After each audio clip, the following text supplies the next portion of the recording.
अभी बारात चली गई थी और उसके बाद हम जताई का खाना खाने के लाए थे, चावल और दाल और चटनी। और यहाँ पर कुछ सभी लोग बैठ के खा रहे थे।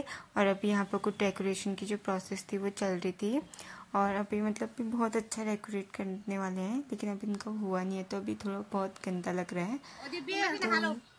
तो उसके बाद हम खाना खा के आगे घर को, और फिर शाम के 9 बजे के आसपास दुल्हन आ गई थी और दुल्हन बहुत सुंदर लग रही थी।